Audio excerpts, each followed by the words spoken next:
Hello दोस्तों, आपका अपने यूट्यूब चैनल संघर्ष मैथमेटिक्स सेंटर में आपका स्वागत है। मैं पवन सर।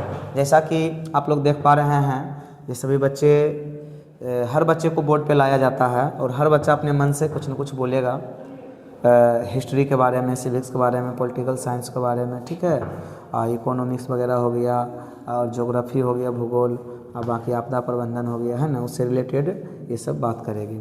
तो आप लोग जो है ध्यान से सुनिएगा। और ये लड़का जो है, ये लड़का आज सत्ता में साझेदारी पढ़ाने वाला है। तो सभी बच्चे को हम बारी बारी से बुला करके यहाँ पे क्लास करवाएंगे और सबको अभी से ही तैयार करना है। प्रत्येक बच्चा को, एक भी बच्चा को मिस्टेक होने नहीं देना है कि नहीं आएगा बोर्ड पे। जितना आता है हम उसको बुला लेते हैं। सप्ताह में 6 दिन पढ़ाने के बाद 7वां दिन इसको बोर्ड पे लाया जाता है, ठीक है। इससे प्रत्येक दिन पूछताछ होता है, ठीक। और यूट्यूब पे प्रत्येक दिन डालते नहीं हैं, टाइम नहीं मिल पाता है और मन के थोड़ा अस्कत रहता है, इसीलिए। तो बताओ बउआ, अब आप लोग को नेक्स्ट क्लास जो है हिस्ट्री शुरू होगा। तो हिस्ट्री में अभी इंट्रोडक्शन दिए हैं, क्या क्या बताएं, ज़रा सब बता दो। तो सबसे पहले सामाजिक विज्ञान। सामाजिक विज्ञान में 5 चैप्टर होते हैं। पहला है इतिहास, दूसरा भूगोल, तीसरा अर्थशास्त्र, चौथा राजनीतिक शास्त्र, 5वां आपदा प्रबंधन। इतिहास में 20 नंबर की क्वेश्चन पूछते हैं और भूगोल में 20 नंबर, और अर्थशास्त्र में 17 नंबर, राजनीतिक शास्त्र में 17 नंबर, आपदा प्रबंधन में 6 नंबर की क्वेश्चन पूछते हैं। और फिर मेरा चैप्टर स्टार्ट होता है सत्ता में साझे नहीं, इतिहास में तो सत्ता में साझेदारी अभी अलग है, इतिहास शुरू होती है। Yes sir. इतिहास में हम पढ़ते हैं पुराने समय की घटनाएं, राजा महाराजा की चर्चा और बताओ रे लड़का, स्वतंत्रता आंदोलन। और फिर मेरा दूसरा है भूगोल। भूगोल में हम पृथ्वी, पहाड़, नदियाँ, जलवायु, संसाधन, मानचित्र इत्यादि पढ़ते हैं। और तीसरा है राजनीतिक शास्त्र। राजनीतिक शास्त्र में संविधान, सरकार और कर्तव्य, कर्तव्य, अधिकार, यही सब को पढ़ते हैं। यही सब पढ़ते हैं, यस सर। आगे फिर अर्थशास्त्र। अर्थशास्त्र में हम पैसा, रोजगार, गरीबी, विकास, संसाधन इत्यादि पढ़ते हैं। फिर स्टार्ट मेरा होता है आपदा प्रबंधन में बताइए। आपदा प्रबंधन में नहीं सर, आपदा प्रबंधन में ये सुनामी वगैरह, सुखाड़ हो गया, वगैरह, आपदा कुछ ऐसा आ गया तो उसके बारे में अध्ययन करेंगे, है ना। फिर मेरा स्टार्ट होता है इतिहास। इतिहास 2 शब्द से मिलकर बने हैं। पहला है इति जोड़, दूसरा है हास। इति में पढ़ते हैं ऐसा ही घटना हुआ, ऐसा ही, और हास में है घटना हुआ होगा। डिफिनेशन इतिहास का है अतीत के बारे में अध्ययन करना ही इतिहास कहलाता है। इतिहास तथ्यों और प्रमाणों के आधार पर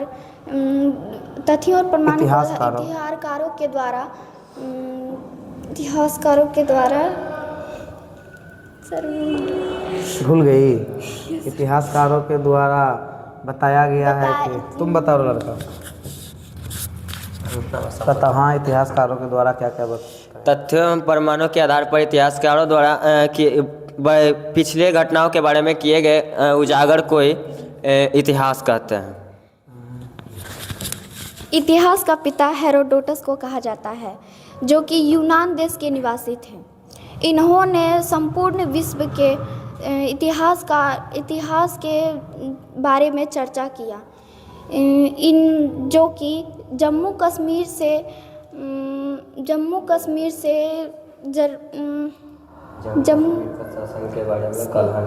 चलिए ठीक है। अभी थोड़ा सा इसको दिक्कत है, अभी और तैयारी करो, मेहनत करो, ठीक है। तो आइए ये लड़का से बात करते हैं। और ये लड़का जो है आज पढ़ाने वाला है। बताओ क्या क्या पढ़ाने वाला है, इसमें लगा लो। क्या क्या पढ़ाएगा आप थोड़ा सा बताओ। और तुम जो है ज़रा ऑनलाइन के क्लास लो, ठीक है। ऑनलाइन क्लास चलो शुरुआत करो। चलिए, सबसे पहले मैं अपना इंट्रोडक्शन दे देता हूँ। संघर्ष मैथमेटिक्स सेंटर का विद्यार्थी हूँ। सिस्टम से चलना मेरा काम है और लखीसराय की धरती पर रहने वाला करण कुमार मेरा नाम है। मैं संघर्ष मैथमेटिक्स के जो यहाँ के जो डायरेक्टर हैं पवन सर का मैं विद्यार्थी हूँ, और मुझे पवन सर से ये गुण मिला है कि हम कैसे पढ़ा सकते हैं, कितना भी छोटा से छोटा बच्चा क्यों ना हो उसको पढ़ा करके जो मैथ का विद्वान बना दे उसे हम पवन सर कहते हैं। तो आइए हम आज चैप्टर देखते हैं। मेरा चैप्टर यहाँ पर है चैप्टर 1 सत्ता की साझेदारी। क्या है? सत्ता की साझेदारी। बोलिए चैप्टर 1 क्या है? सत्ता की साझेदारी। ठीक है, सत्ता की साझेदारी है। ठीक है, सत्ता की साझेदारी। देखिए सत्ता की साझेदारी, बोलिए हमारा चैप्टर क्या है? सत्ता की साझेदारी। देखिए सत्ता क्या है? सत्ता का मतलब होता है शासन। सत्ता का मतलब शासन, यानी सत्ता का मतलब सरकार होता है। ठीक है, क्या होता है? सरकार। और सरकार यानी साझेदारी, अब उसमें अधिक से अधिक लोग भाग लेना। ठीक है, अधिक से अधिक लोग भाग लेना। तो ये सब हम पढ़ते हैं तमाम प्रकार की चीज़ें राजनीति शास्त्र में। कहाँ पढ़ते हैं? राजनीति शास्त्र में। राजनीति शास्त्र में हम ये सब पढ़ते हैं, और जिसमें कि राजनीति शास्त्र जो है आर्ट्स, ऐसे आर्ट्स का एक भाग है। ठीक है, आर्ट्स का एक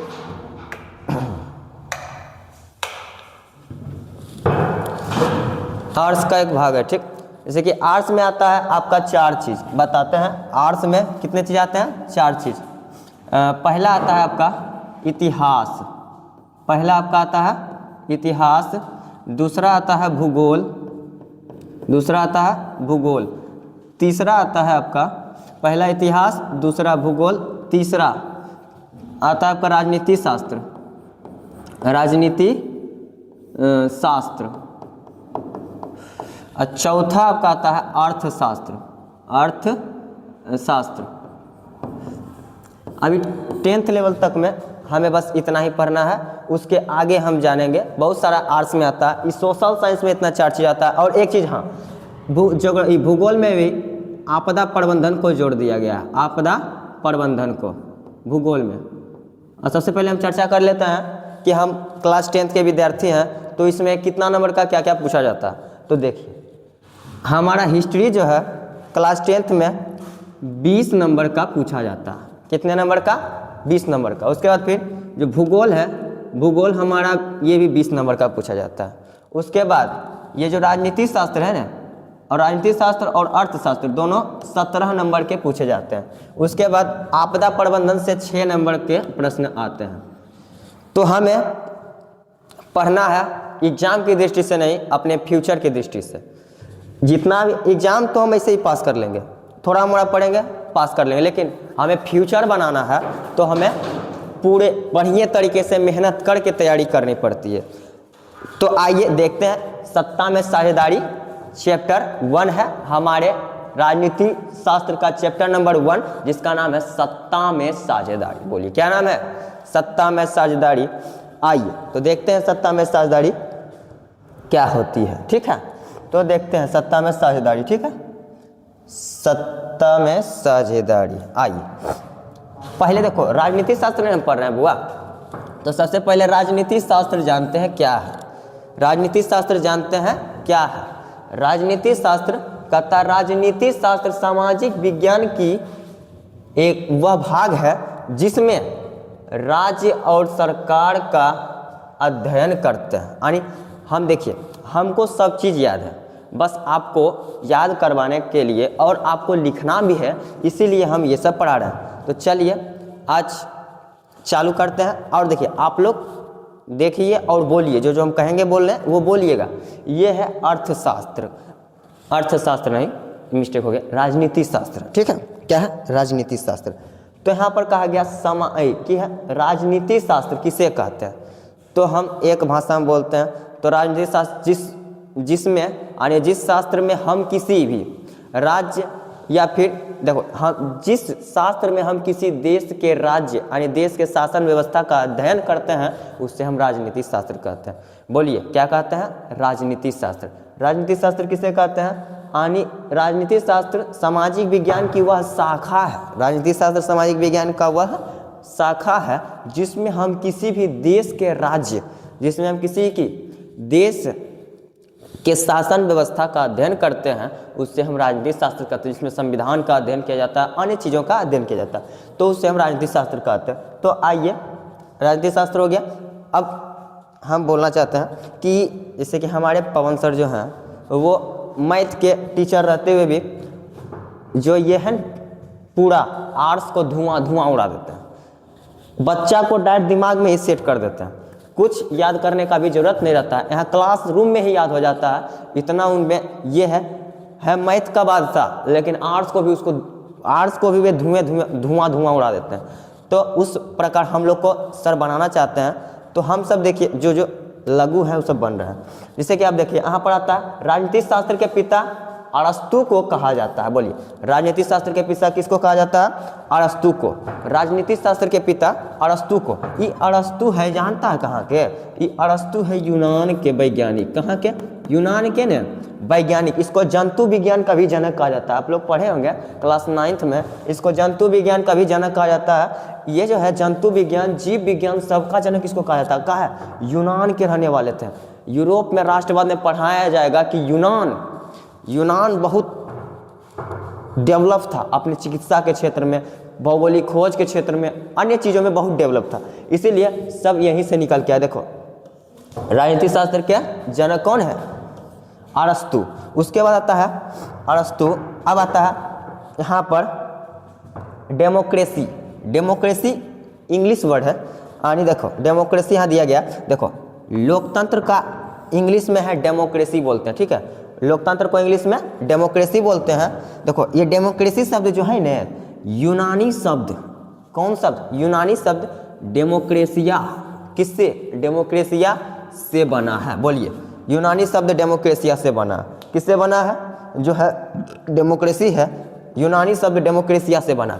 डेमो, अब देखिए इसको दो भागों में तोड़ा गया है। कितने भागों में तोड़ा गया? देखो, डेमोक्रेसिया जो है ना, ये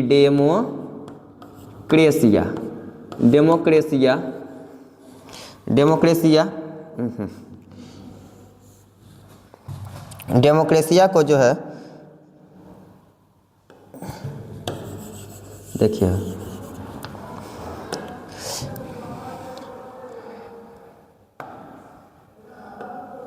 डेमोक्रेसिया जो है, डेमोक्रेसिया है ना, डेमोक्रेसिया।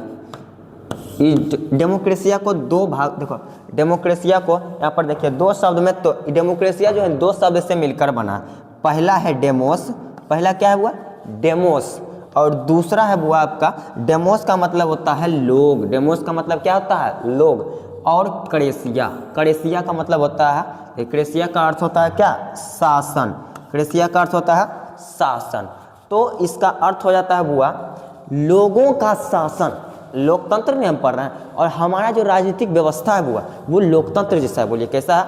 लोकतंत्र जैसा। तो लोकतंत्र में हम, लोकतंत्र का इंग्लिश में नाम होता है डेमोक्रेसी। और डेमोक्रेसी शब्द डेमोक्रेसिया से आया। डेमोक्रेसिया एक यूनानी भाषा है। डेमोक्रेसिया कौन सी भाषा है? यूनानी भाषा है। और ये जो है यूनानी भाषा डेमोक्रेसिया डेमोक्रेसिया जो है यूनान के दो शब्दों से मिलकर बना है, एगो डेमो और एगो क्रेसिया। देखो, एगो डेमो और एक क्रेसिया, एक डेमो और एक क्रेसिया, एक डेमो और क्रेसिया। डेमो का मतलब होता है लोग। डेमो का मतलब क्या होता है? लोग। डेमो का मतलब होता है लोग। और क्रेसिया का मतलब होता है, क्रेसिया का आपका मतलब होता है, क्रेसिया जो है ना, क्रेसिया का मतलब होता है आपका, क्रेसिया का मतलब होता है यहाँ पर शासन। शासन, ठीक है? यानी लोगों का शासन ही डेमो, यानी लोगों का शासन ही क्या कहलाएगा? लोकतंत्र। यानी लोगों का शासन ही लोकतंत्र कहलाएगा। तो अब आता, देखिए यहाँ पर अब आगे बढ़ते हैं। डेमोक्रेसी देखिए, उसके बाद यहाँ पर आता है वो आपका डेमोक्रेसी अर्थात लोकतंत्र का अर्थ होता है लोगों का शासन। बताएं कि डेमोक्रेसी अर्थात लोकतंत्र का अर्थ क्या होता है? लोगों का शासन। लोगों का शासन, लोगों का शासन। देखिए, डेमोक्रेसी अर्थात लोकतंत्र का आपका अर्थ होता है लोगों का शासन। क्या होता है? लोगों का शासन। लोग मिलकर क्या करते हैं? शासन करते हैं। जैसे कि हमारे भारत देश, हमारा भारत देश एक लोकतंत्र है। हमारा भारत देश कैसा है? लोकतंत्र है, जहाँ पर लोग शासन करते हैं। लोग क्या करते हैं? शासन करते हैं। ठीक है, तो आगे बढ़ते हैं। जैसे कि लोकतंत्र शासन का वह रूप है, देखिए यहाँ बताया जा रहा है लोकतंत्र शासन का वह रूप है। कौन? लोकतंत्र। यहाँ पर लोकतंत्र की चर्चा की गई है कि लोकतंत्र शासन का, शासन मतलब क्या होता है, जैसे कि हम चुनते हैं ना, मुखिया को चुने, प्रधानमंत्री को चुने और बहुत सारे चीज़ों को चुने, तो उसी प्रकार यहाँ पर आता है लोकतंत्र शासन का वह रूप है जो जनता शासकों का चुनाव करती है, जिसमें क्या करती है, जनता जो है शासकों का चुनाव करती है। जैसे कि हम ही चुनते हैं, हम ही विधायक को चुनते हैं, एमएलए को चुनते हैं, तो वो सब चुनते हैं और ऊपर भेजते हैं कि हमारा देश का विकास करे, हमारे देश का डेवलपमेंट, यानी जितना भी चीज़ करेगा वो कौन करेगा, जनता द्वारा चुना गया प्रतिनिधि। अब आपके आगे एक शब्द आएगा, भैया प्रतिनिधि क्या है भाई? प्रतिनिधि, प्रतिनिधि, प्रतिनिधि का मतलब होता है, प्रतिनिधि का मतलब जो होता है नूनू, वो प्रतिनिधि का मतलब होता है यहाँ पर क्या पता है? प्रतिनिधि का मतलब होता है जनता के द्वारा चुना गया व्यक्ति प्रतिनिधि कहलाता है। ठीक है, तो अब आगे चलते हैं, चलिए आगे बढ़ते हैं। प्रतिनिधि होता है, अब देखिए आता है अब्राहम लिंकन। कौन आते हैं? Abraham Lincoln. अब्राहम लिंकन आते हैं। ठीक है, ये अब्राहम लिंकन जो है ना अमेरिका के राष्ट्रपति हुए हैं, 16वां राष्ट्रपति। अब्राहम लिंकन जो है अमेरिका के 16वें राष्ट्रपति थे, यूएसए के 16वें राष्ट्रपति थे। कौन थे? राष्ट्रपति थे, क्या 16वां राष्ट्रपति थे। अब्राहम लिंकन जो है अमेरिका के 16वें राष्ट्रपति थे, जो 1860 में ये अपना शासनकाल में आए थे। अमेरिका यानी यूएसए का, ठीक है, 16वें राष्ट्रपति थे। इन्होंने लोकतंत्र का सर्वोत्तम परिभाषा दिया। देखो अब्राहम लिंकन के अनुसार लोकतंत्र का परिभाषा अब्राहम लिंकन के अनुसार पता है हुआ क्या होगा? हम बिना देखे बताएंगे। लोगों का, जनता के लिए तथा जनता के द्वारा चुने गए शासन प्रणाली को ही हम लोकतंत्र कहते हैं। ये सर्वोत्तम परिभाषा। जैसे कि देखिए यहाँ पर भी वही अर्थ वही निकलेगा, हम कुछ भी बोले, कुछ बोले नहीं, इससे रिलेटिव बोले, अर्थ वही निकलता है। जैसे कि लोगों का, लोगों के लिए, लोगों की और लोगों के द्वारा चलने वाली शासन व्यवस्था ये लोकतंत्र कहलाती है। यानी लोगों के लिए, लोगों का, लोगों के द्वारा जो चलने वाली शासन व्यवस्था है ना, ये शासन जो चलता है वो क्या कहलाता है? लोकतंत्र। कहता है जो हिरोशिमा शहर को उड़ा दे उसे हम परमाणु बम कहते हैं, जो हिरोशिमा शहर को उड़ा दे उसे हम परमाणु बम कहते हैं, और जो लोल ढकलोल को पढ़ाकर, गधे को पढ़ाकर मैथ का जादूगर बना दे उसे हम पवन सर कहते हैं। का कीमत पानी की नहीं प्यासों की होती है, जिंदगी मौत की नहीं सांसों की होती है, अब पढ़ाई इधर उधर नहीं संघर्ष मैथमेटिक्स सेंटर में होती है, और पढ़ाने वाले पवन सर हैं। तो आइए और आगे बढ़ते हैं। लोकतंत्र में लोग ही क्या होते हैं? शासन के केंद्र बिंदु होते हैं। लोकतंत्र में जो है ना, जितना प्रकार का जो लोग रहता है वही क्या होते हैं? शासन के, यानी जो शासन है, शासन का केंद्र बिंदु होता है। केंद्र बिंदु मतलब कि बीच वाला पॉइंट, जैसे कि हमारे शरीर का बीच का पॉइंट ना भी है, उसी प्रकार पूरे देश के बीच का पॉइंट कौन होता है? कौन होता है? पूरे देश के बीच का पॉइंट होता है पूरा जनता। ठीक है, अब देखिए लोकतंत्र को सर्वोत्तम शासन माना जाता है। विश्व में जो है नुनू, ये विश्व में देखिए कहता है कि विश्व में, पूरे विश्व में लोकतंत्र को सर्वोत्तम शासन माना जाता है। बोलिए, पूरे विश्व में लोकतंत्र को क्या माना जाता है?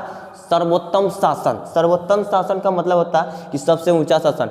पूरे विश्व में लोकतंत्र चलता है। कुछ कुछ देश ऐसा होगा जहां लोकतंत्र नहीं, लेकिन पूरा विश्व में लोकतंत्र के लिए लड़ाई हुआ। राजतंत्र था, लोकतंत्र लाने के लिए बहुत सारे विद्रोह, यहाँ पर भी हुआ विद्रोह। स्ट्रीम पढ़ना, यहाँ पर हमें ये सब पढ़ना। अब देखिए भारत में लोकतांत्रिक शासन है। बताएं भारत में कैसा शासन है? लोकतांत्रिक शासन। यानी यहाँ पर जो है जनता शासन, जनता द्वारा व्यक्ति चुने जाते हैं। किसके द्वारा? जनता के द्वारा व्यक्ति चुने जाते हैं। ठीक है, जनता के द्वारा व्यक्ति चुने जाते हैं।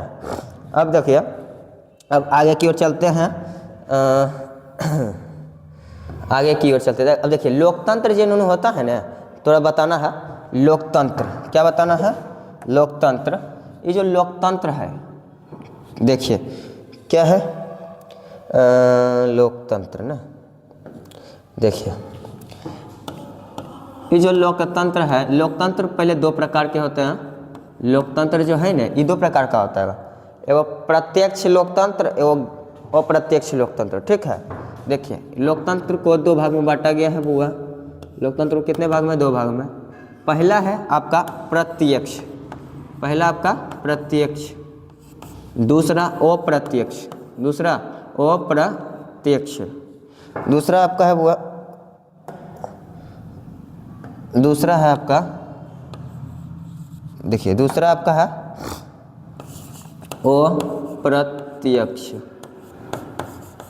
प्रत्यक्ष, रुकिए प्रत्यक्ष, दूसरा है आपका अप्रत्यक्ष।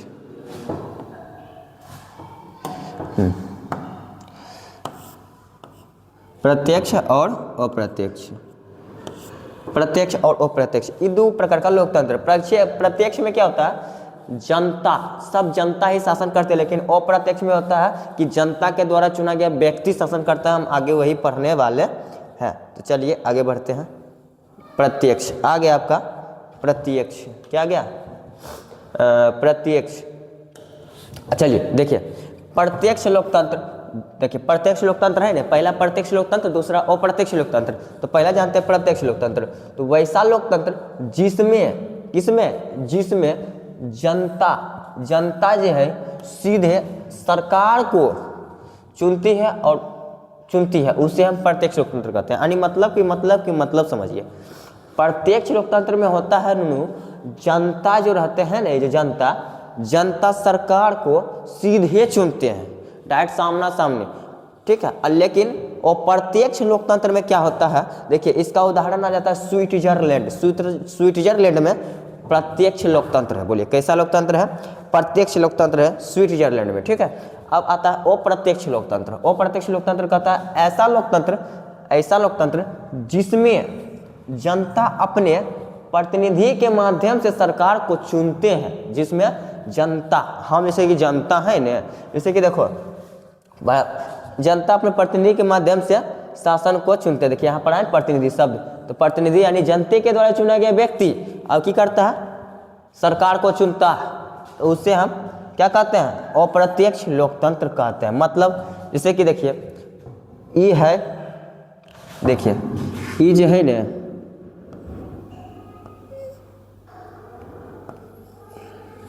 ठीक, ये है कौन सी? ये कोई जनता है। ठीक है, ये कोई जनता है, ये जनता की करता है, ये जनता है। ठीक है, क्या है? जनता। ये जनता क्या करता है पता है? ये जनता मतलब कि कौन जनता, ये सब समझ लेगा दूसरा चीज। रुको, हाँ अब ठीक है, रुक जाइए थोड़ा सा।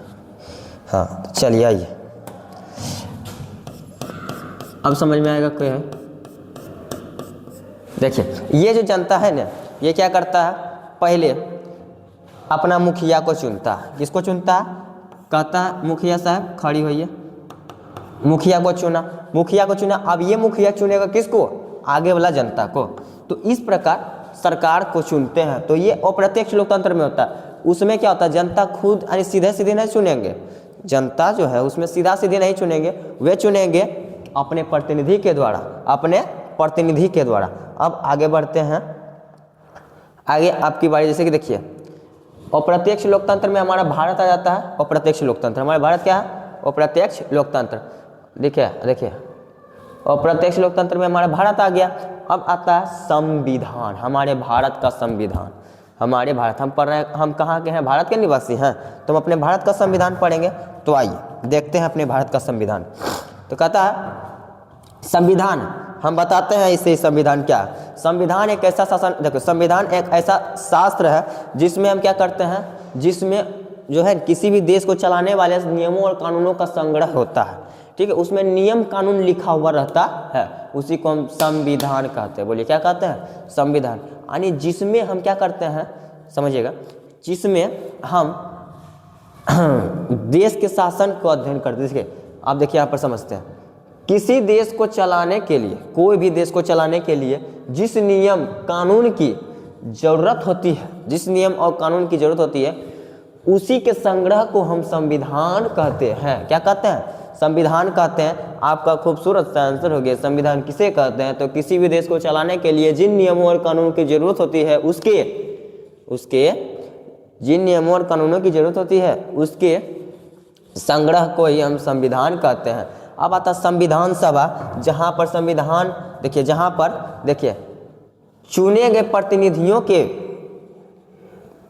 वह सभा जहाँ क्या होते हैं, संविधान लिखने का कार्य होता है।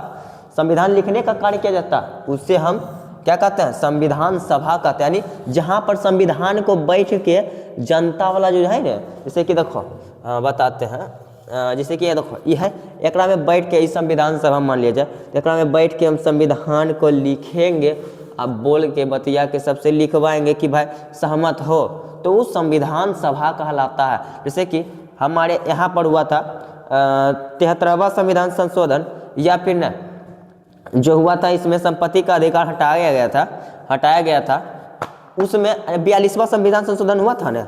42वां संविधान संशोधन में धर्मनिरपेक्ष बनाया गया, ये सब किया गया। तो सबसे पूछ के कि भाई सहमत हो, तब हाँ है। तो यहाँ होता है जनता का प्रतिनिधि आए बोले कि भाई हाँ सहमत है तो बनेगा, तो वही आता है संविधान सभा की, जहाँ पर संविधान को लिखा गया था या फिर लिखा जाता है। अब देखिए संविधान सभा की पहली बैठक, संविधान सभा हमारे यहाँ पर हुआ था स्वतंत्रता आंदोलन। अब थोड़ा घुसते हैं उसमें भी, कैसे किया गया है पहली बैठक, तो आप लोग घबराएंगे कि भाई पहली बैठक हुआ कैसे हुआ, क्या हुआ? तो इसके पहले हुआ, आप जानते हैं कि हमारे क्लास 8 में हम पढ़े हैं कि संविधान बनने के पहले बहुत सारे कारनामा किए गए। स्वतंत्रता आंदोलन हुआ, प्रथम स्वतंत्रता संग्राम हुआ, 1857 की क्रांति हुई, ये इत्यादि तमाम चीज़ों को उठा करके यहाँ पर रखा गया और एक संविधान का गठन किया गया। इतने मुश्किल से देश का विभाजन हुआ, ये हुआ, दिस डेट बहुत सारा हुआ। तो देखिए संविधान सभा की पहली बैठक कब हुआ था? 9 नवंबर 1946 को हुआ था। संविधान सभा की पहली बैठक कब हुआ था? 9 नवंबर 1946 को हुआ था। बोलिए संविधान सभा का पहला बैठक कब हुआ था? 9 नवंबर 1946 को हुआ था। इसके जो है वो अस्थायी अध्यक्ष चुने गए थे। वो अस्थायी अध्यक्ष मतलब क्या होता है कि परमानेंट न है, वो कखनऊ छोड़ के भाग सकता है, कोई चुन लिया है, इसके वो अस्थायी अध्यक्ष चुने गए। कौन अध्यक्ष? वो अस्थायी अध्यक्ष, जिनका आपका नाम था सच्चिदानंद सिन्हा। जिनका क्या नाम था? सच्चिदानंद सिन्हा। उसके बाद आता है भारत का संविधान लिखने वाली संविधान। देखो भारत का जो संविधान है ना, ये भारतीय संविधान लिखने वाली संविधान सभा में कितना गो? 299 सदस्य थे। कितने सदस्य थे? 299 सदस्य थे।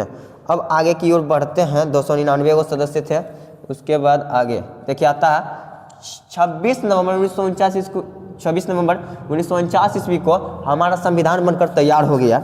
आप देखिए 26 नवंबर 1949 ईस्वी को हमारा क्या हुआ? संविधान बन के तैयार हो गया।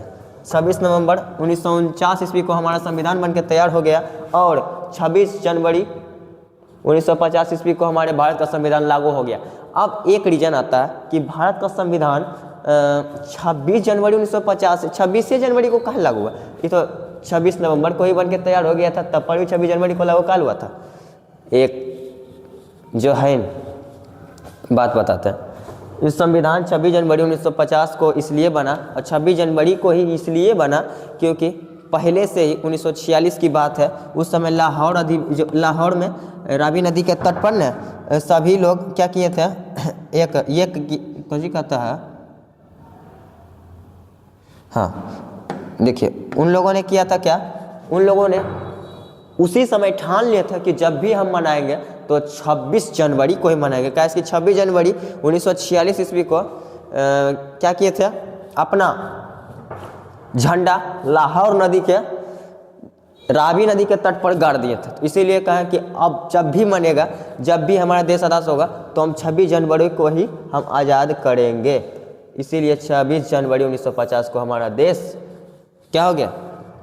संविधान बनकर आगे बढ़ा। और देखिए उस समय बहुत सारी कठिनाइयों का सामना करना पड़ा। संविधान बनाने में बहुत सारी कठिनाई आई। अब देखिए आते हैं आगे की ओर। डॉक्टर भीमराव अम्बेडकर संविधान सभा के प्रारूप समिति के अध्यक्ष थे। डॉक्टर भीमराव अम्बेडकर कौन थे? संविधान सभा के प्रारूप समिति के अध्यक्ष थे डॉक्टर भीमराव अम्बेडकर।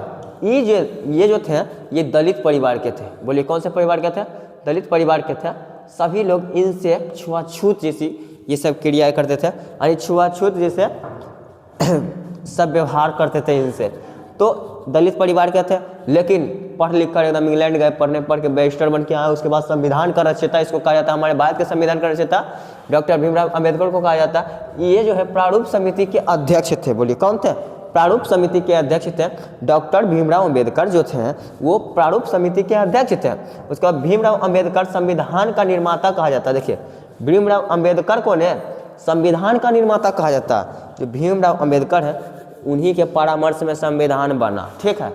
डॉक्टर सच्चिदानंद सिन्हा संविधान सभा के अस्थायी अध्यक्ष चुने गए। हम बताएं कि जो 9 दिसंबर 1946 ईस्वी को जो संविधान का प्रथम बैठक हुआ था उसमें संविधान सभा का जो बैठक हुआ था उसमें अस्थायी अध्यक्ष, उसमें सिर्फ अस्थायी अध्यक्ष चुना गया था जिनका नाम क्या था? डॉक्टर सच्चिदानंद सिन्हा। डॉक्टर सच्चिदानंद सिन्हा, डॉक्टर सच्चिदानंद सिन्हा। ठीक है।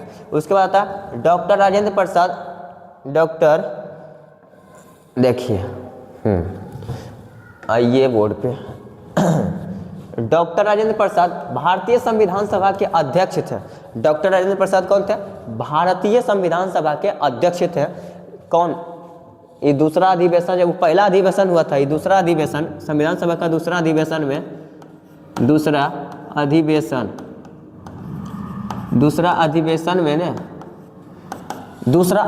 हुआ था। ठीक है। दूसरा अधिवेशन में इनको चुना गया। ये चुना गया ये कब आया था? यहाँ पर देखिए लिखा भी होगा 9 दिसंबर 1946 ईस्वी को ये दूसरा अधिवेशन हुआ था। पहला बैठक है, चलिए पहला बैठक हुआ था और दूसरा बैठक हुआ था 11 दिसंबर को। कब हुआ था?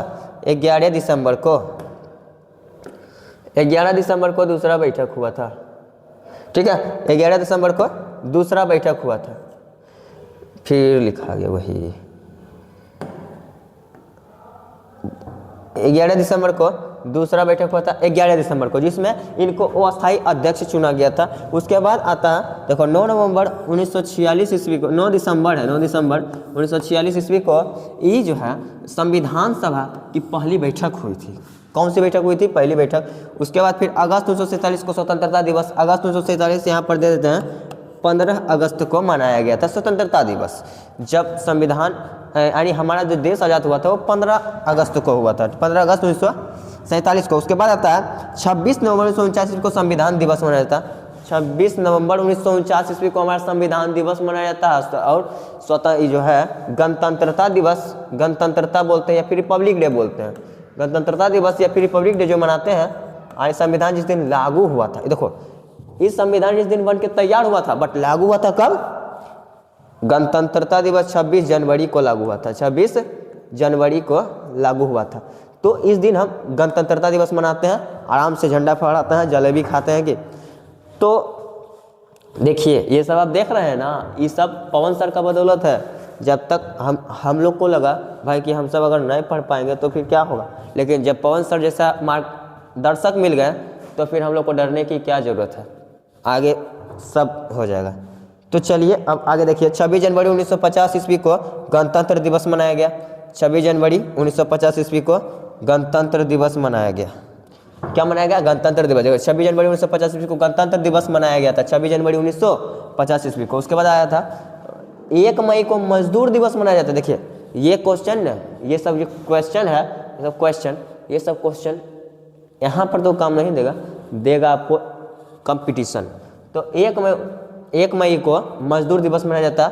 अब आता है आपका चैप्टर, वो उतना बेसिक था। अब आपका चैप्टर यहाँ से चालू होता है जिसका नाम है लोकतंत्र में सत्ता की साझेदारी। बोलिए क्या है? लोकतंत्र में सत्ता की साझेदारी। लोकतंत्र में सत्ता की साझेदारी आपका चैप्टर नंबर 1 है, क्लास 10th का चैप्टर नंबर 1 है। क्लास 10th का चैप्टर नंबर 1 है। लोकतंत्र में सत्ता की साझेदारी। अब देखिए लोकतंत्र, यहाँ लोकतंत्र हम पहले ही बता दिए कि लोकतंत्र क्या है। लोकतंत्र एक ऐसा शासन व्यवस्था है, बताते हैं लोकतंत्र में सत्ता की साझेदारी। पहले इसका मतलब बताते हैं, लोकतंत्र, सत्ता और साझेदारी, ये तीनों बताते हैं। लोकतंत्र मतलब बताएं कि वैसा शासन व्यवस्था जिसमें जनता अपने प्रतिनिधियों को चुनकर अपने ही ऊपर शासन करवाती है, उसी को हम लोकतंत्र कहते हैं। में मतलब, अब देखिए सत्ता मतलब होता है सरकार, सत्ता मतलब सरकार, सत्ता मतलब शासन, सत्ता मतलब शासन। उसके बाद की का मतलब होता है, देखिए ये दोनों कारक शब्द है, ठीक है, कारक शब्द हम इसे भी बताते हैं। अब देखिए साझेदारी का मतलब अधिक से अधिक लोग भाग लेना, अधिक से अधिक लोग भाग लेना। तो ये सब का शाब्दिक अर्थ हो जाता है कि लोकतंत्र में सत्ता की साझेदारी, मतलब कि लोकतंत्र में यानी जब जहाँ जनता अपने व्यक्ति को चुन करके वहाँ पर अपने पर शासन करवाती है, उसमें अधिक से अधिक लोग भाग लें, उसमें अधिक से अधिक लोग भाग लगे। चलिए देखिए सिविक्स, नागरिक शास्त्र, ये चैप्टर, जो किताब का नाम है नागरिक शास्त्र सिविक्स है। आगे चलिए बढ़ते हैं। सिविक्स क्या है? सिविक्स नागरिक शास्त्र। अब देखिए, हाँ अब देखिए यहाँ सिविक्स आ जाता है, नागरिक शास्त्र। नागरिक शास्त्र भाई करते हैं किसको? नागरिक शास्त्र किसे कहा जाता है ना?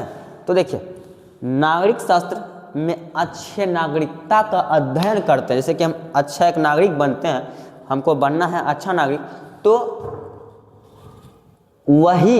उसी का अध्ययन करने के लिए हमें नागरिक शास्त्र की जरूरत पड़ती है।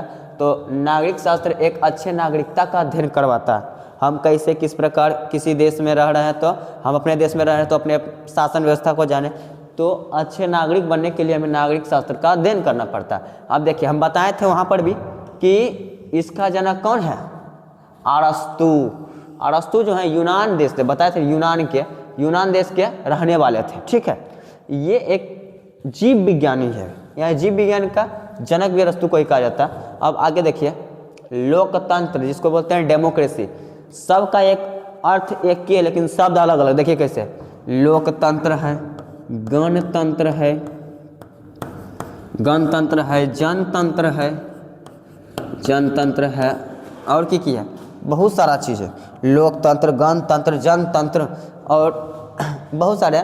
लोकतंत्र का भी देखिए डेमोक्रेसी।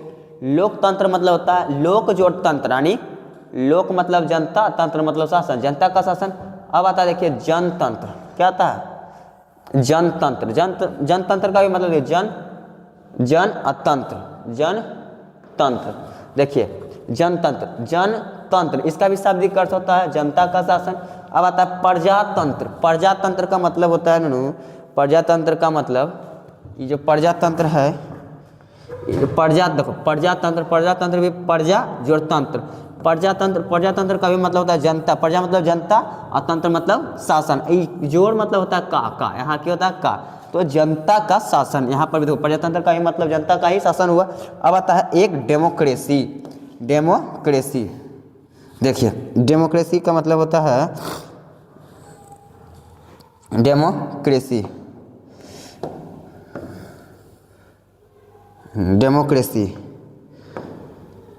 देखिए डेमोक्रेसी का मतलब देखिए यहाँ पर क्या होता है, यहाँ पर देखिए डेमोस और क्रेसिया। डेमोस का मतलब होता है जनता, डेमोस का मतलब जनता। हाँ देखिए डेमोस का मतलब होता है जनता, क्रेसिया मतलब होता है शासन, जनता का शासन। यानी डेमोक्रेसी का भी अर्थ हो गया जनता का ही शासन। तो आई अलग, देखो शब्द अलग अलग है लेकिन सबका अर्थ एक ही निकलता है, जनता का शासन। अब आगे की ओर बढ़ते हैं। आगे आपका आता है चैप्टर स्टार्ट। हाँ तो थोड़ा यहाँ पर देखिएगा, ये सब देखने लायक चीज़ है। चलिए, ओहो क्या हो गया, चलिए देखिए, ये देखिए, हाँ आइए जनता। अब देखिए यहाँ पर लोकसभा, ये देखिए ई जो छोटा है, ई है जो, ये लोकसभा, ठीक है, एन ए हो गया, भो होगा, ठीक है। लोकसभा, लोकसभा में 543 को सीट है। लोकसभा में कितना सीट? 543 को सीट। आपको पता ना है, आपको पता देखिए होना चाहिए कि संसद जो है हमारे भारत की सबसे बड़ी संस्था है। संसद जो है हमारे भारत की सबसे बड़ी संस्था है, जो कौन सी करती है? कानून बनाती है, कानून को बनाकर पारित करती है और पूरे देश में लागू करवाती है। तो संसद के 3 अंग, के गो अंग? 3 अंग, के गो? 3 गो। पहला है आपका हुआ लोकसभा, लोकसभा, लोकसभा, लोकसभा, लोकसभा है पहला, है आपका लोकसभा। दूसरा आपका है राज्यसभा, दूसरा आपका राज्यसभा।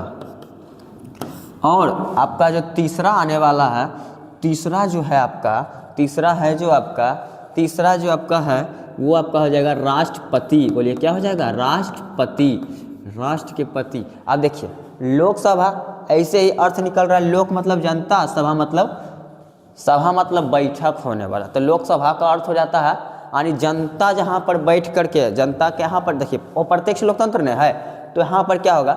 जनता बैठेंगे, जनता के प्रतिनिधि बैठेंगे, जनता द्वारा जो चुन के आते हैं उनके प्रतिनिधि बैठेंगे और वहाँ पर कानून बनाएंगे। तो वही लोकसभा में 543 गो सीट है। कितना सीट है? 543 गो, ठीक है। लोकसभा में 543 सीट। अब देखो सांसद को हम प्रधानमंत्री के नाम से जानते हैं, इसको हम शॉर्ट में एमपी बोलते हैं। इसका इंग्लिश में आता है, इसका full form member of parliament, member of parliament. देखो एमपी का जो फुल फॉर्म होता है member of parliament, member of parliament. अब देखिए हिंदी में इसका अर्थ हो जाता है सांसद यानी संसद का सदस्य, सांसद यानी संसद का सदस्य। अब आता है आपका विधानसभा, ये है लोकसभा। जनता 2 बार सरकार को चुनती है। जनता कितना बार सरकार को चुनती है? 2 बार, एगो लोकसभा, एगो विधानसभा, एगो लोकसभा, एगो विधानसभा, ठीक है, 2 बार। तो लोकसभा में देखिए 543 को सीट, सांसद, प्रधानमंत्री है यहाँ पर, सांसद का प्रधानमंत्री शासन करते हैं, उसको फिर एमपी यानी मेंबर ऑफ पार्लियामेंट इसका फुल फॉर्म होता है, और हिंदी में इसको कहते हैं सांसद या फिर संसद का सदस्य। अब आता है विधानसभा, कहाँ क्या आता है? विधानसभा, विधानसभा आती है, विधानसभा, ठीक है, विधानसभा। विधानसभा देखिए विधानसभा में 243 को सीट है। ऊपर में लोकतंत्र वाला ये नहीं बताया है ना, लोकतंत्र में जो है ना, लोकसभा में हमारे बिहार में जो सीट है बुआ, लोकसभा में हमारे बिहार में जो सीट है वो है 40, ठीक है, 40 सीट है हमारे बिहार में लोकसभा में, ठीक। और उसके बाद आता है विधानसभा, विधानसभा में 243 सीट, कितना सीट? 243 सीट। और इसमें देखो विधायक बनता, एमएलए इसको बोलते हैं, क्या बोलते हैं?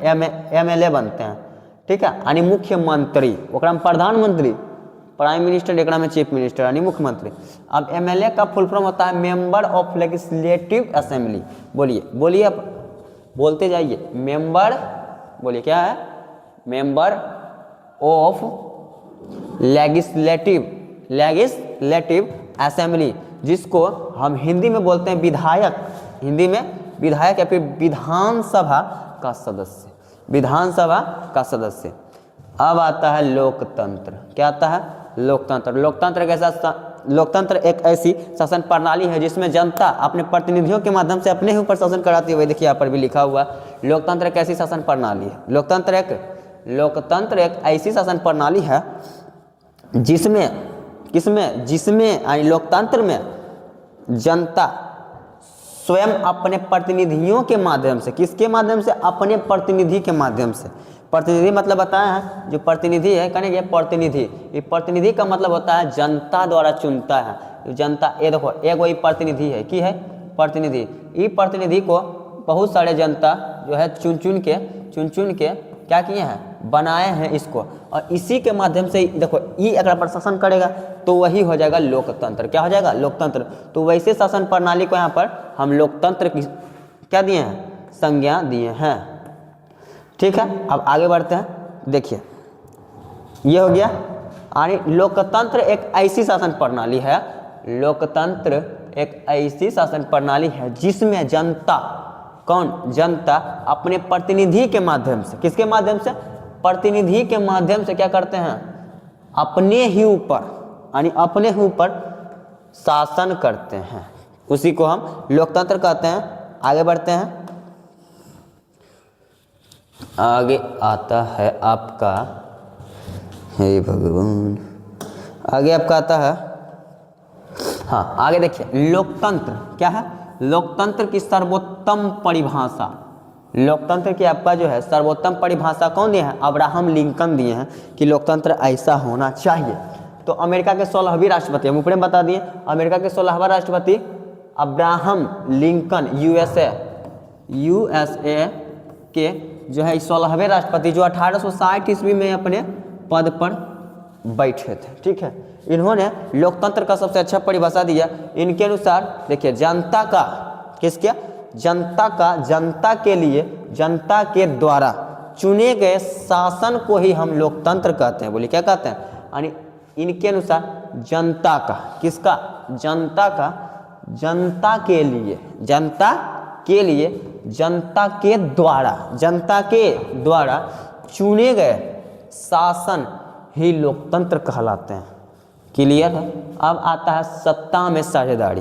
क्या आता है, सत्ता में साझेदारी, आता है सत्ता में साझेदारी, सत्ता में साझेदारी। देखिए, सत्ता में साझेदारी हम पहले बता दिए, सत्ता में साझेदारी का मतलब देखिए क्या होता है कि जिसमें अधिक से अधिक लोग भाग ले, आगे वही है सत्ता। सत्ता का मतलब होता है, देखिए सत्ता मतलब शासन, तो सत्ता के साझेदारी का शाब्दिक अर्थ हो जाता है शासन का बंटवारा। किसका बंटवारा, शासन का बंटवारा, बंटवारा, ठीक है, बंटवारा, ठीक है, शासन का बंटवारा, शासन का बंटवारा आता है। शासन देखो है ना, सत्ता का बंटवारा यानी शासन का ही बंटवारा होता है। सत्ता ब्रैकेट में देखिए दिया हुआ है, शासन का बंटवारा। अब देखिए, किसी देश के शासन व्यवस्था में अधिक से अधिक लोग भाग लेना। कोई भी देश है, वो देश के शासन व्यवस्था में, कौन व्यवस्था में, शासन व्यवस्था में अधिक से अधिक लोगों को शामिल करना, बहुत से बहुत लोग को शामिल करना ही क्या कहलाता है, सत्ता में साझेदारी कहलाता है। सत्ता में साझेदारी कहलाता है, सत्ता में साझेदारी कहलाता है। जहाँ सत्ता में साझेदारी हुआ, मतलब कि जहाँ सत्ता में साझेदारी हो रहा है वहाँ लोकतंत्र सफल है, मतलब कि अच्छा से लोकतंत्र चल रहा है। अगर जहाँ सत्ता में साझेदारी नहीं हुआ, जहाँ सत्ता में साझेदारी नहीं हुआ, वहाँ जो लोकतंत्र आपका होगा वो असफल हो जाएगा। यानी देखिए, जहाँ सत्ता में साझेदारी हुआ वहाँ लोकतंत्र सफल है, जहाँ सत्ता में साझेदारी नहीं हुआ वहाँ लोकतंत्र, यहाँ देखिए यहाँ हो जाएगा असफल, यहाँ हो जाएगा असफल है। लोकतंत्र में सत्ता, देखो लोकतंत्र में अगर साझेदारी नहीं हुआ तो वहाँ पर हो जाएगा असफल। अब आता है देखिए, सत्ता की साझेदारी क्या है, सत्ता की साझेदारी क्या है, सत्ता की साझेदारी क्या है, कहाँ गया रे चट्टा, सत्ता की साझेदारी क्या है, हाँ सत्ता की साझेदारी क्या है, सत्ता की साझेदारी क्या है, देखिए सत्ता की साझेदारी क्या है, सत्ता की साझेदारी क्या है, सत्ता की साझेदारी क्या है, सत्ता की साझेदारी क्या है, कहता है लोकतांत्रिक शासन में, कौन शासन में, लोकतांत्रिक शासन में, लोकतांत्रिक शासन में, देखिए लोकतांत्रिक शासन में सत्ता सिर्फ एक व्यक्ति या फिर एक समूह के पास नहीं होनी चाहिए। यानी देखिए सत्ता में साझेदारी क्या है, तो कहता है लोकतांत्रिक शासन में, कौन शासन में, जहाँ लोकतंत्र यानी जनता का जहाँ शासन होता है वहाँ पर सत्ता एक व्यक्ति के पास नहीं होना चाहिए या फिर एक समूह के पास नहीं होना चाहिए। ठीक है, सत्ता को अलग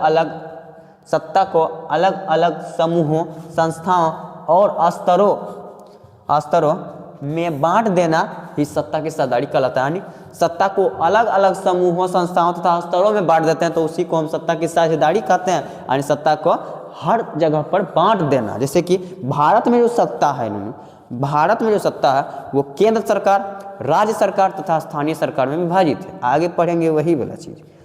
चलिए, इससे कोई भी सत्ता का गलत उपयोग नहीं कर पाता। अगर सत्ता को बांट देंगे सत्ता का कोई गलत उपयोग नहीं कर पाएगा। इससे हर समूह का, देखिए सत्ता में साझेदारी क्यों आवश्यक है ये भी बता रहा। इससे क्या होगा, हर समूह का, इससे हर समूहों को सम्मान और भागीदारी मिलेगा। इससे हर समूह को, यानी एक से एक समूह को सम्मान तथा भागीदारी मिलेगा। ठीक है, अब आता है इससे संघर्ष व हिंसा कम होगा।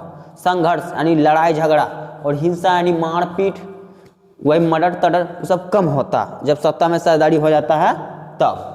अब आगे देखते हैं सत्ता में सत्ता की साझेदारी क्यों जरूरी है। सत्ता की साझेदारी क्यों जरूरी है, तो देखिए लोगों में भेदभाव नहीं हो। सत्ता में साझेदारी का यही मतलब है कि लोगों में क्या नहीं हो, भेदभाव नहीं हो, लोगों में भेदभाव नहीं हो। देखिए सत्ता की साझेदारी क्यों जरूरी है। ठीक है, तो देखिए देशों में शांति और स्थिरता बनाए रखने के लिए सत्ता में साझेदारी एकदम जरूरी है। देश में अगर शांति बनाए रखना है तो सत्ता की साझेदारी अति आवश्यक है। अलग अलग समुदायों को प्रतिनिधित्व देने के लिए सत्ता में साझेदारी जरूरी है। अलग अलग समुदाय मतलब होता है एगो समुदाय, समाज जिसे बोलते हैं ना, टोला समुदाय, वो समुदाय को प्रतिनिधित्व देने के लिए, प्रतिनिधित्व यानी ओकरा के एगो देने के लिए प्रतिनिधि, जैसे कि टोला में एगो मुखिया देता है, उसी प्रकार प्रतिनिधित्व देने के लिए सत्ता में साझेदारी जरूरी है। उसके बाद फिर सत्ता के दुरुपयोग को रोकने के लिए सत्ता में साझेदारी जरूरी है कि सत्ता का कोई दुरुपयोग ना करे। और आगे देखते हैं सत्ता में दुरुपयोग ना करे। लोकतंत्र, देखो लोकतंत्र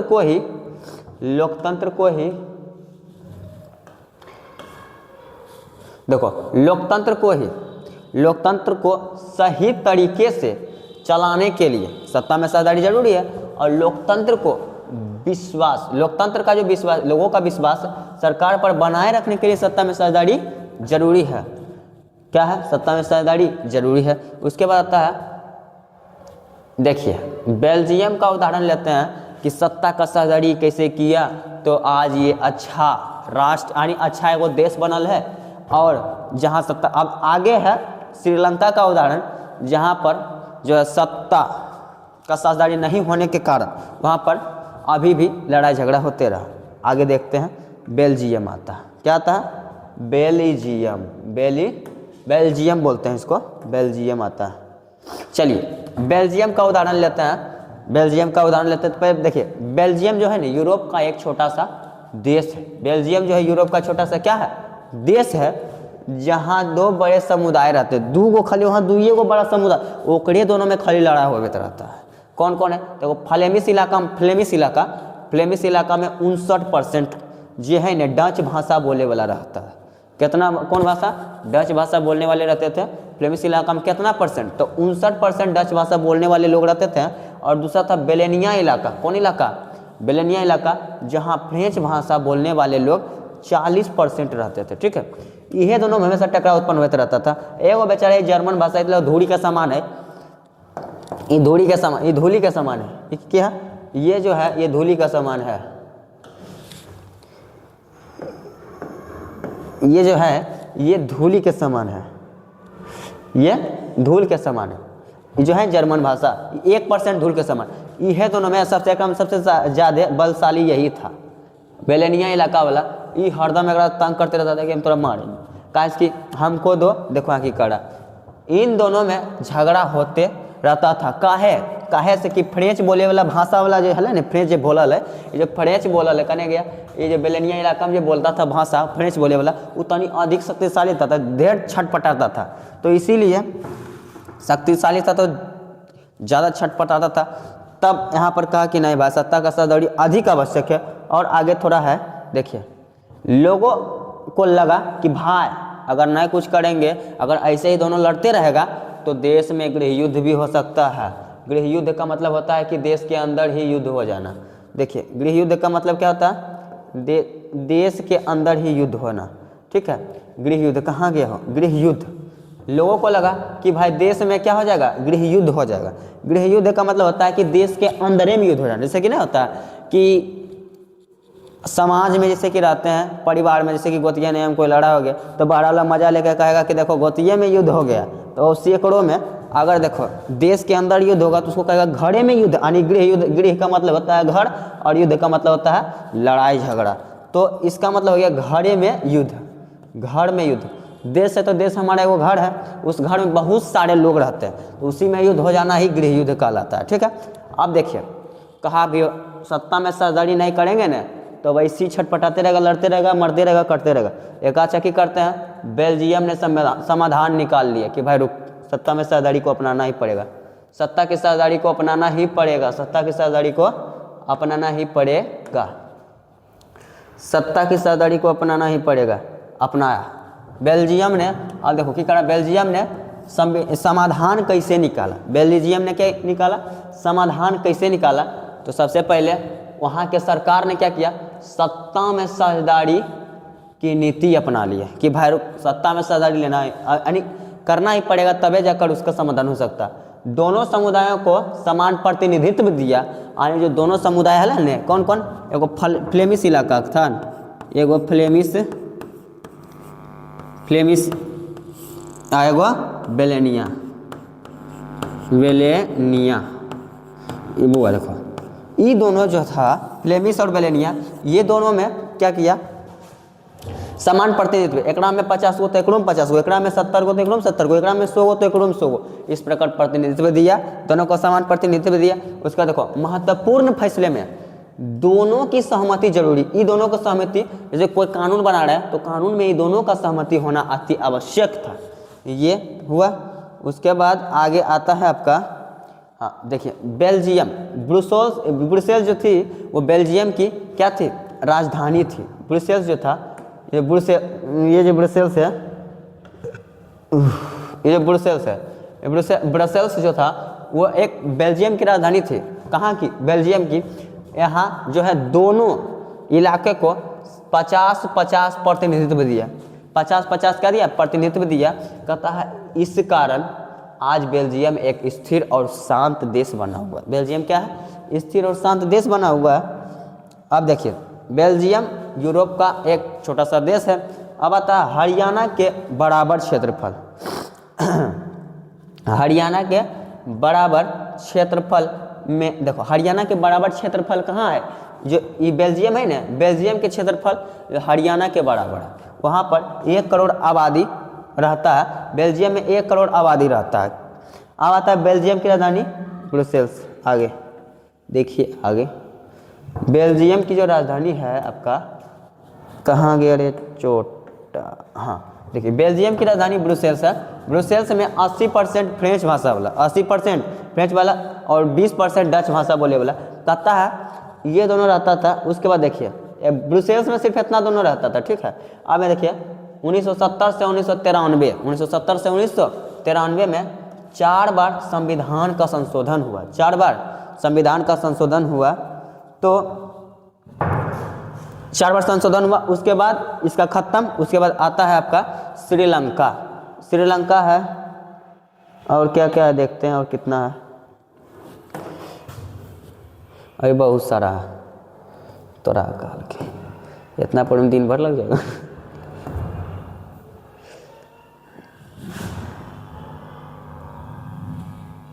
चलिए आगे पढ़ाएंगे अब, तो ठीक है आज यहीं तक क्लास रहने देते हैं।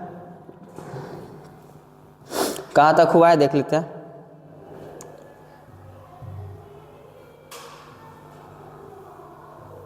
बेल्जियम हो गया ख़त्म। अब कल अगला क्लास में पढ़ेंगे हम श्रीलंका के बारे में। तो आज हाँ, अगला क्लास में हम श्रीलंका के बारे में पढ़ेंगे।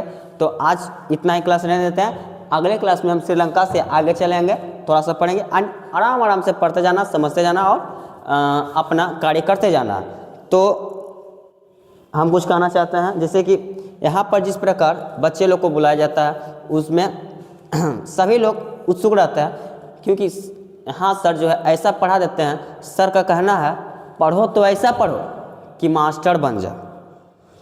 तो मैं इतना ही बोलना चाहता हूँ। धन्यवाद। Thank you very much.